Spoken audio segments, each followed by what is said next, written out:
Welcome to the deep dive. Today we're getting into something that really, well, it touches every single one of us. Healthcare. Specifically, we're going to try and unpack the ideas of healthcare compliance and quality of care. Yeah, important stuff. Right. Now, you might hear these terms thrown around, but they are absolutely fundamental to making sure that, when you or your loved ones need medical help, it's as safe and effective as it possibly can be. That's exactly right. And to really get a handle on this, we've pulled together quite a diverse set of sources for this deep dive. Okay. We're looking at insights from organizations like Joint Commission International. They're a huge name in global healthcare accreditation. Right, JCI. Yeah, JCI. And also QX Global Group, Gushwork, Supremediq Consultancy, Stat Pearls, Insight Quality Services. So quite a mix. Wow, okay. Plus, we've even dipped into a podcast called the QI Playbook for some, practical perspectives. Ah, interesting. So we've got everything from the group setting the standards to the people actually helping healthcare organizations meet them, plus some solid academic and sort of real-world viewpoints mixed in. So our goal today for you listening is really to make sense of what can seem like a pretty complex area. We want to clearly separate healthcare compliance from quality of care, explain why both are so incredibly vital, and understand how they influence each other. Yeah, how they connect. Exactly. Sometimes they work together nicely. Sometimes maybe there's a bit of tension there. Ultimately, we want to give you a clear understanding of how healthcare organizations are trying to strive for excellence in this, let's face it, intricate system, and why it matters to you, really, no matter your background. Makes sense. Okay, let's dive in then. When we talk about healthcare compliance, what are we really talking about, like, at its core? Well, think of healthcare compliance as the essential rulebook for healthcare. Simple as that, really. The rule book. Okay. It's about adhering to a whole range of mandatory guidelines. And these come from different places. Laws passed by governments, regulations created by official bodies, the internal rules and policies of hospitals and clinics themselves. Right, their own procedures. Exactly. Right. And also the accepted standards of how healthcare professionals should practice. It's basically the framework that dictates the right way to operate in healthcare. And what are the key areas that this rule book covers? Like, what are the absolute must-dos for healthcare organizations when it comes to compliance? Well, several critical areas consistently pop up. First and foremost is patient safety. Number one. Yeah. Absolutely. That includes everything from strict infection control procedures to making sure the right patient gets the right treatment and that medication safety protocols are, meticulously followed. Okay. Then there's data privacy, which is just huge today. Regulations like CPIA in the U.S. focusing on keeping patient information confidential and secure. Right. And that's getting trickier with digital records, I bet. Oh, definitely. Balancing data sharing for research with ironclad patient privacy, that's a huge challenge right now. And of course, accurate billing and coding practices are a major part of compliance too. Ensuring financial integrity, ethical conduct, all that. So it sounds like compliance is really about establishing a necessary foundation, like a minimum safety net that everything else sort of builds on top of. Is that fair? Absolutely. That's a great way to put it. Compliance sets those fundamental benchmarks, the absolute minimum required for safety and ethical operation. Okay. It's often characterized as reactive, in the sense that it's frequently driven by the need to avoid penalties or legal issues or losing accreditation. Ah, right. Avoid the stick. Kind of, yeah. And it's definitely rule-oriented. It focuses on things like having all the required paperwork in place, rigorously following checklists, preparing for inspections by bodies like JCI or maybe NABH in India. NABH. Yeah, Supremediq Consultancy helps organizations with that. Think of NABH as like India's equivalent of JCI, setting similar standards for healthcare quality and safety. Gotcha. That makes perfect sense. And the QI Playbook podcast, they had a really memorable way of describing this, didn't they? How did they put it again? Yeah, they kept it very straightforward. Compliance is about doing things right. Doing things right. Really. Making sure all the protocols are followed, all the I's are dotted, the A's are crossed. They also described it as ticking boxes, which really highlights that focus on meeting specific criteria just to show you're following the rules. Okay, ticking boxes. Got it. So that's compliance pretty clearly laid out. Now, let's switch gears a bit to the other vital piece, quality of care. How is that different from just ticking the boxes? Right. So quality of care, that takes us beyond just meeting those basic requirements. While compliance is about following the rules, quality is about actively striving for excellence. It's a process of ongoing improvement. So more proactive. Much more proactive, yeah. always looking for ways to enhance patient outcomes and the overall care experience. And fundamentally, it's deeply patient-centered, Patient-centered meaning. meaning it puts the individual needs and, the best possible health results for the person getting the care right at the forefront. The World Health Organization has a pretty comprehensive definition of quality, if I remember right. What do they stress? Yes, they do. The WHO defines quality of care as healthcare services that not only are likely to lead to desired health outcomes, but are also effective, meaning they're based on solid evidence, Evidence-based. safe, so actively working to prevent harm, and crucially, people-centric, which means they are responsive to the unique preferences, needs, and values of each patient. So it's not just about avoiding bad stuff, but really actively aiming for the best results and a good experience for the patient. Exactly. And the QI playbook, they had a contrasting idea for quality compared to compliance, right? They did. So if compliance is doing things right, then quality, according to them, is about doing the right things. Doing the right things. Subtle but important difference. Very important. It's about focusing on that overarching goal of delivering truly excellent health care that meets the individual needs of the patient, rather than just sticking to a standardized checklist for everyone. And one of our sources, the Quality versus Compliance in Healthcare one, had a really good example in radiology. Could you walk us through that? Absolutely. It illustrated the difference really well. In radiation oncology or radiology, compliance might just mean meeting the basic safety regulations for a procedure, standard stuff. Okay. But quality goes much further. It involves asking questions like, okay, can we get the best therapeutic outcome while using the absolute lowest possible dose of radiation, to minimize harm to healthy tissue? Right, optimizing it. Exactly. Or in diagnostic radiology, it might be asking, are there ways we can make the patient's experience better? Can we streamline this? Minimize the time they have to spend on the imaging table. It's that proactive, patient-first, outcome-focused thinking that really defines quality. Okay, that makes it much clearer. So we have compliance as the essential groundwork, the rules we must follow, and quality as the ambition, the constant drive to give patients the best possible care. So how do these two actually relate? Why are they both so critical in healthcare? Well, they're both absolutely indispensable. And while they are distinct, in their focus, they're also deeply intertwined. Okay. Compliance provides that essential framework for safe and ethical practices. Think of it like the sturdy foundation that quality has to be built on. Right, you can't build a great house on shaky ground. Precisely. Without that solid base of compliance, any attempts to improve quality could just be undermined by, basic safety lapses or legal problems. Makes sense. But conversely, simply achieving compliance doesn't automatically guarantee high-quality care. You can tick all the boxes, follow all the rules, but still not be delivering the best possible outcomes or the best patient experience. So let's dig a bit deeper into that foundation idea. How exactly does compliance create that groundwork for patient safety? What are the mechanisms? Well, let's go back to those key compliance areas we mentioned. Okay. By mandating and implementing things like robust infection control protocols, foolproof patient identification processes, making sure you've got the right person. Crucial. Absolutely. And comprehensive medication safety standards. All of these are driven by compliance requirements. And by doing them, healthcare organizations are directly preventing errors, infections, and other bad events that could seriously harm patients. QX Global Group's article really underlined this role of compliance in just safeguarding patients. And thinking beyond just immediate safety, how does compliance connect with the sort of legal and ethical side of things for healthcare providers? Well, compliance is really the main way that healthcare providers and organizations fulfill those legal and ethical duties. Right. Regulations like APA ensure patient confidentiality is protected, right? And following various laws helps prevent fraud, waste, and abuse in the system. By consistently following these rules, healthcare professionals show they're committed to upholding the highest ethical standards. Gushwork's piece also touches on this, emphasizing professional and ethical conduct as part of compliance, going beyond just the strict letter of the law sometimes. It's interesting how compliance, which can sound, a bit dry and rule-driven, actually underpins these really fundamental ethical principles. Absolutely. And you also mentioned a link between compliance and the actual quality of care delivered. How does that work? Yeah, definitely. Compliance sets the standard for how diagnoses are made, how treatments are given, how patient care is managed overall. So consistency. Exactly.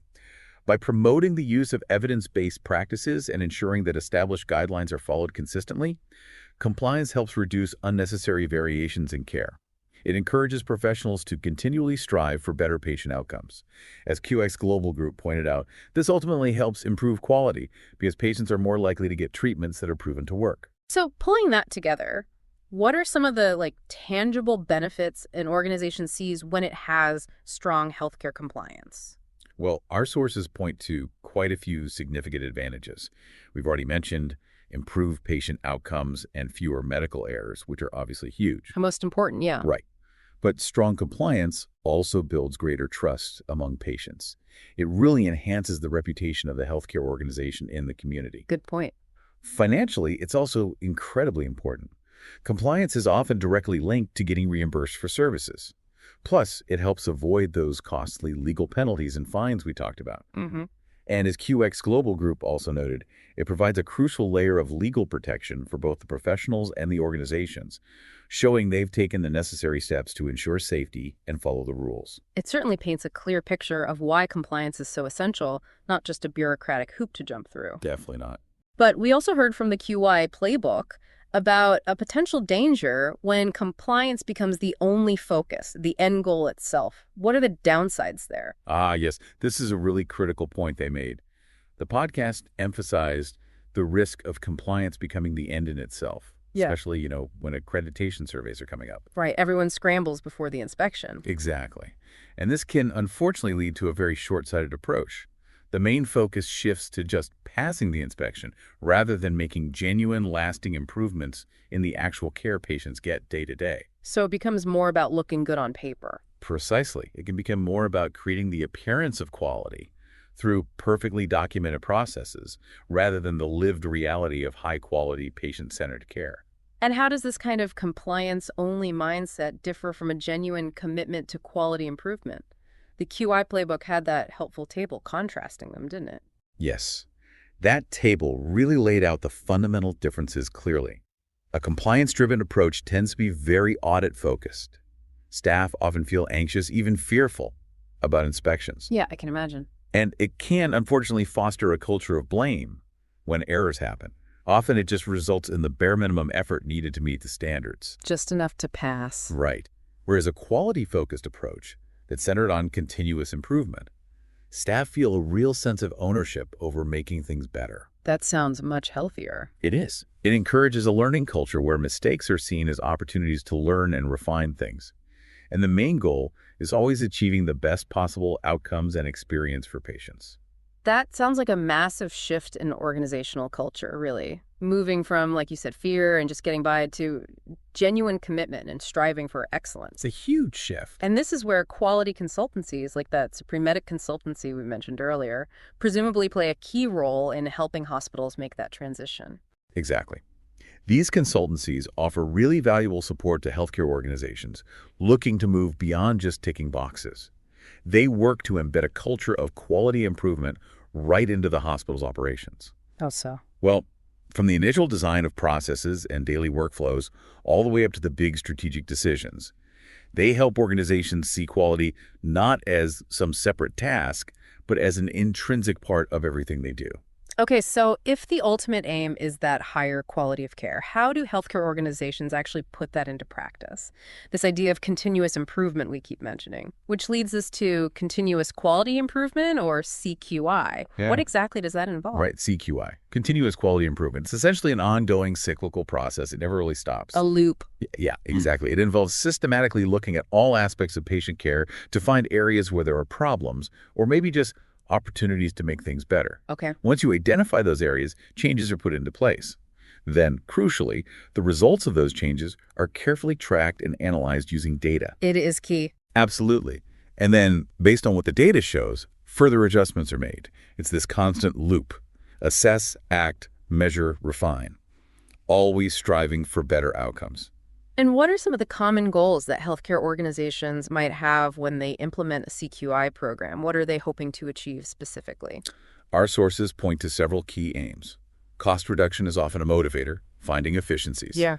As is finding ways to decrease things like appointment wait times or the time patients spend stuck in departments. Patient flow. Right. Organizations might also aim for higher patient volume, a reduction in medical errors or other defects in care, and most importantly, improvements in both patient and staff safety and overall satisfaction. It sounds like CQI really touches on all the critical parts of a high-performing healthcare system. It really does. And the article on healthcare compliance and quality improvement really emphasized its importance, especially when unexpected stuff happens, like the recent pandemic. It did indeed.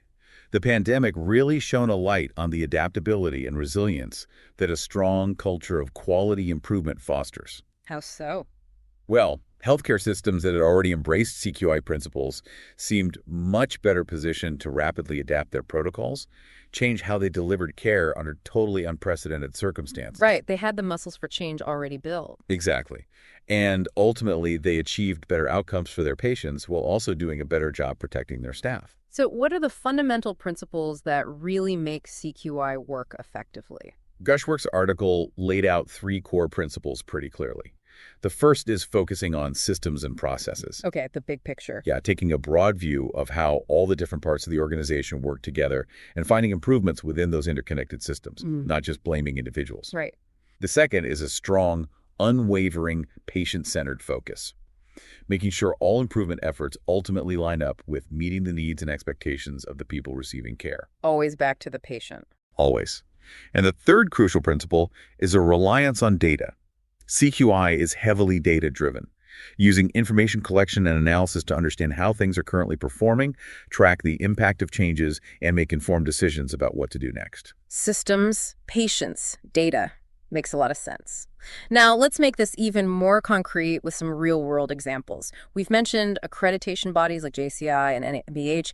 How do they fit into this whole picture of compliance and quality? Right. Organizations like JCI, as they themselves say, see their role as global leaders in driving quality improvement and enhancing patient safety. Okay.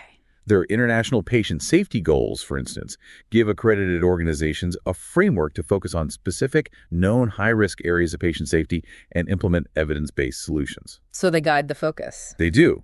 And achieving accreditation from bodies like JCI or NABH demonstrates that a healthcare organization is committed to meeting internationally recognized standards of care and safety. It's like a stamp of approval. It's exactly. The fact that Emirates Specialty Hospital in Dubai, which JCI highlighted, proudly displays their gold seal of approval, really shows the value organizations place on these external validations. Yeah. And as we mentioned, Supremediq consultancy specifically helps hospitals get NABH accreditation, showing there's practical support out there for navigating these tough standards. And we also briefly touched on some specific U.S. healthcare compliance regulations earlier. Can you give us a quick reminder of the big ones? Sure. IPAY, the Health Insurance Portability and Accountability Act, that's huge for protecting the privacy and security of people's health information. Then there's EITech, the Health Information Technology for Economic and Clinical Health Act. That was really designed to push for the adoption and meaningful use of electronic health records, EHRs. Get everything digitized. Basically, yeah. And finally, the False Claims Act is a really critical law that helps combat fraud and abuse within federal health care programs like Medicare and Medicaid. These are just a few key examples. Of course, there are many others. Okay. Now, to take a more systematic approach to actually evaluating quality, the Stapearl's article introduced Donabedian's framework. What does that involve? Sounds a bit academic. It might sound academic, but it's actually a really useful model. Donabedian proposed evaluating healthcare quality by looking at 3 connected parts: structure, process, and outcome. Structure, process, outcome. Structure refers to the foundational stuff needed to provide care. Things like having qualified staff, the right facilities, the necessary equipment, the basics. I got it. The building block. Exactly. Process looks at the actual methods and actions involved in delivering care. Are the right things being done? And are they being done correctly? How? The how, yeah. And outcome examines the result of the care. What was the impact on the patient's health status? Did they get better? Did they have complications? The end result. Okay. Yeah. And the article used a heart attack example to illustrate this, right? Yes, a really clear one. Looking at the care for an acute myocardial infarction or heart attack. For structure, you might ask. Yeah. Does the ER have enough cardiac specialists on staff?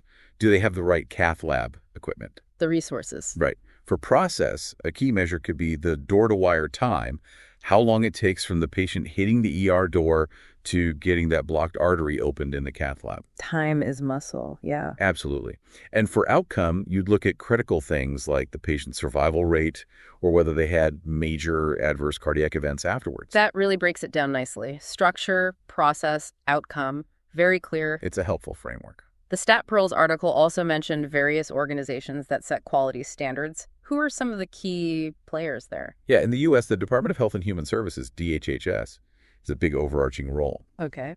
Within DHHS, you have agencies like CMS, the Centers for Medicare and Medicaid Services. They have huge influence through their payment policies and public quality reporting, like the Hospital Compare website. Right, money talks. It certainly does. Then there are independent nonprofit groups like the National Committee for Quality Assurance, NCQA. They developed widely used performance measures like HEDIS and patient satisfaction surveys like CHPS. Those surveys patients get asking about their care experience. I've seen those. Yeah. And finally, the National Quality Forum, or NQF, plays a key role by endorsing quality measures developed by others, kind of helping to standardize what we all agree constitutes high-quality care. It's quite a complex web, then. Regulations, standards, oversight bodies. It really is. Which naturally brings us to the challenges healthcare organizations face. What are some of the biggest hurdles in trying to actually balance both compliance and quality in their day-to-day work? It can't be easy. No, you're absolutely right. It's often a very delicate balancing act. Our sources highlight several big challenges. Resource allocation is a major one. Money and people. Exactly. Investing in compliance measures, while totally essential, can sometimes feel like it's pulling resources away from direct patient care improvements or cool new quality initiatives. Right, a zero-sum game sometimes. It can feel that way. The sheer complexity of the regulatory landscape itself is overwhelming. Just keeping up with constantly changing rules and guidelines is a continuous burden. I bet. Technology, while offering amazing potential solutions, can also be a challenge. High upfront costs for new systems, ongoing worries about data security and privacy. Always a concern. Definitely. Cultural resistance to change within an organization can also slow down adopting new quality improvement strategies. We've always done it this way. That old chestnut. And finally, sometimes healthcare professionals face genuine ethical dilemmas where sticking strictly to a compliance rule might seem to conflict with what they truly believe is best for an individual patient in a unique situation. Wow, yeah, those must be tough calls. So, given these pretty significant challenges, what are some key strategies healthcare organizations can actually use to balance compliance demands with that ongoing pursuit of higher quality more effectively? Well, several key strategies definitely emerge from our sources. Developing comprehensive, really well-defined compliance plans is step one, ideally with dedicated compliance officers and teams who own it. Having someone responsible. Absolutely. Providing ongoing thorough training and education for all staff members is also crucial.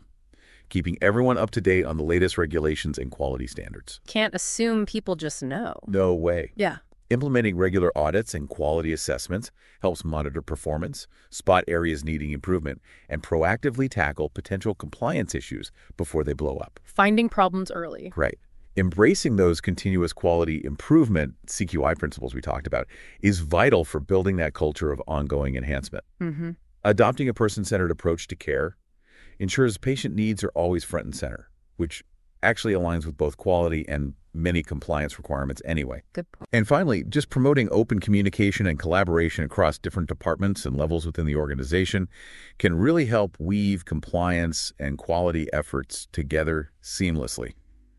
Break down the silos. These all sound like proactive, integrated approaches, not just reacting to problems. That's the goal. Now, let's flip the coin. What are the potential negative consequences for organizations that fail to keep up with compliance? What happens when things go wrong? Oh, the ramifications of noncompliance can be really serious and wide-ranging. Several sources detail this. Financially, organizations can face huge penalties, significant fines. And how much? Well, for example, high PA violations can rack up fines of up to $1.5 million per year per violation type. Wow, okay. Operationally, noncompliance can lead to major disruptions, like having certain services temporarily suspended or even losing essential operating licenses altogether. That could shut a place down. Potentially, yes. Yeah. Reputational damage is a huge risk. Lapses in compliance can just severely erode public trust. Hard to get back. There can also be substantial legal and litigation costs from lawsuits alleging malpractice or negligence that stem from compliance failures. Plus, Organizations found non-compliant often face increased scrutiny from regulators, more frequent, more intense inspections. It becomes a cycle? More headaches? Definitely. And most importantly, failures in compliance can have direct negative impacts on the health and well-being of patients. That's the bottom line. The SnapPearls article even gave some more specific penalty details for the U.S., didn't it? Yes. Beyond HIPAI, they mentioned the huge financial penalties linked to False Claims Act violations. Yeah. That can include massive fines, plus a hefty amount for each false claim submitted. Adds up fast. Ouch. They also mentioned the Stark Law, which bans physician self-referral. Violating that can lead to having to repay Medicare funds plus additional fines. And maybe one of the most severe consequences they noted is exclusion from federal healthcare programs like Medicare and Medicaid. Kicked out of the program. Yeah, which can be financially devastating for providers who rely heavily on that government funding. It's basically a business killer for many. So what steps can organizations take to try and minimize these really serious consequences? How do they protect themselves? Well, the key really is to be proactive and build a strong culture of compliance from the top down. Culture again. It always comes back to culture. Yeah. Implementing comprehensive compliance programs that are actively managed and enforced, not just sitting on a shelf. Providing regular, thorough training to all staff on the rules and internal policies. Conducting proactive internal audits to find potential risks early on. Catching things yourself. Exactly. And even using compliance automation tool software to help streamline monitoring and reporting can all significantly help reduce the chances of non-compliance and lessen the impact if something does go wrong. It's clear compliance is way more than just a bureaucratic hurdle then. It has real teeth and serious consequences for organizations and, crucially, for patients. Absolutely critical. Finally, let's look ahead a bit. How is healthcare compliance likely to evolve, especially its relationship with quality and also risk management? Yeah, the field is definitely evolving. There's a growing expectation, really, for compliance officers to take a more strategic, integrated role, moving beyond just focusing on, say, billing and documentation, to actively contributing to ensuring high-quality healthcare delivery overall. A much broader scope. However, traditional quality programs have sometimes struggled with things like consistent funding and enough staffing. Right. We're also seeing an increasing regulatory focus on quality from bodies like the OIG, Office of Inspector General, CMS, the DOJ, Department of Justice. Quality of care is showing up more and more in compliance investigations and those corporate integrity agreements that organizations might have to sign after trouble. So regulators are connecting quality and compliance more directly. They absolutely are. This trend really underscores the growing importance of taking a proactive approach to compliance and fully weaving quality considerations into all compliance frameworks. They can't be separate anymore. The Gushwork article used that interesting visual analogy to describe this connection, right? The triangle. Yes, they did. They pictured it as a dynamic triangle. Quality is the foundational base. Compliance forms the essential framework supporting that base. And risk management sits at the top, the apex, overseeing and being influenced by both quality and compliance. Quality base, compliance framework, risk at the top. Exactly. It shows how each element is integral to the overall stability and success of healthcare operations. You need robust quality standards validated by compliance with rules, and effective risk management depends on both of those to identify and mitigate potential problems. It sounds like the future really demands a much more holistic, integrated approach then, where compliance and quality aren't seen as separate departments or initiatives anymore, but as fundamentally intertwined parts of achieving that ultimate goal: optimal patient care and safety. Absolutely. The traditional silos are definitely breaking down, or at least they should be. A more unified perspective is emerging.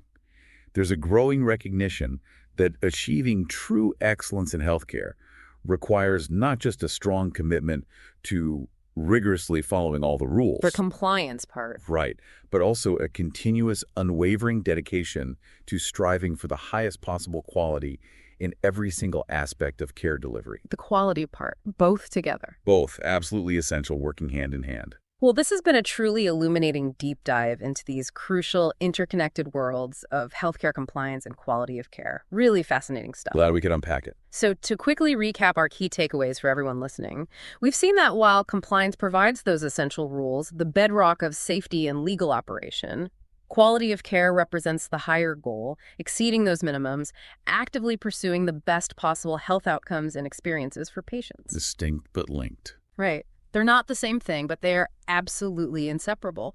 And a genuine commitment to patient well-being demands a fundamental shift, moving from simply following rules to actively cultivating a culture of continuous improvement and always, always putting the patient right at the center of everything. Well said. And that brings us maybe to a final thought for you, our listener. Mm-hmm.